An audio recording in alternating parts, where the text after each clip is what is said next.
when Nick was talking about what could be a hangover from the way last year ended, he had an interesting quote, and I'm going to read this verbatim. He said, "This is a new team, and all we're concerned about is the 2024 Eagles. We went through our stuff, and we learned things that we learned from last year, and then you implement those here. But then this is the part in particular.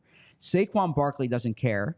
In fact, he was really happy that we lost the last game last year against the Giants. Same thing with Oren Burks. Same thing with Zach Bond. Same thing with Devin White. This is the 2024 Eagles, and our expectation is enjoy the journey to get better, and there's nothing we can do about the past except learn from it." So he's essentially indicating there that the scars from last year, he obviously feels it. Jalen Hurts feels it. A.J. Brown feels it. Devontae Smith feels it. You go on down the board. But that this is a different team, and that, that some of these big-name guys that they added, Saquon in particular, I would even extend this to Kellen Moore and to Vic Fangio, that they're not affected by the scars from last year. Do you think this is the right approach for Nick to take?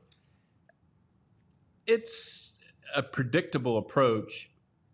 As we said at the top of the show, he doesn't want to discuss what really went wrong. He wants to turn the page. So this is part of his turn the page message.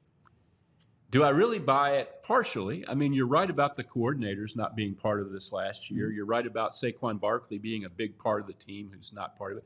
But when you start naming guys that might or might not be key players this year, you're kind of tiptoeing around. The key players on this team were a part of what happened last year. Sure. Jalen Hurts and Slay and Brandon Graham and Lane Johnson and Jordan Mailata, all those, all the key Eagles pretty much, except for Saquon Barkley, were part of this last year.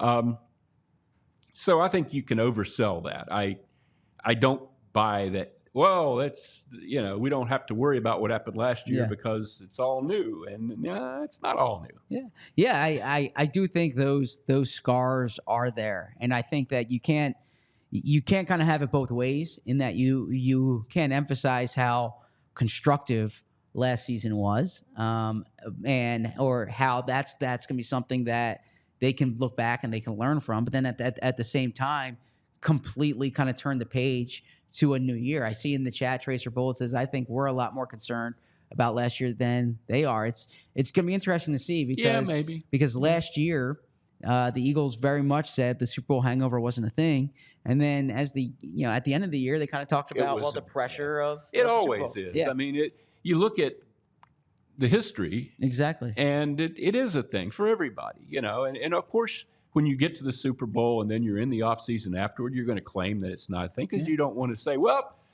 we're not going to be very good, or we're going to have a disastrous second half, or we're going to flame out early in the playoffs. I mean, that's not how you approach anything. But it is a thing. It very much is a thing. I've covered a lot of several teams, 3 Eagles teams now, I guess, that have been to Super Bowls, and it's never been good the next year. It's never been good. We all silly like the mayor.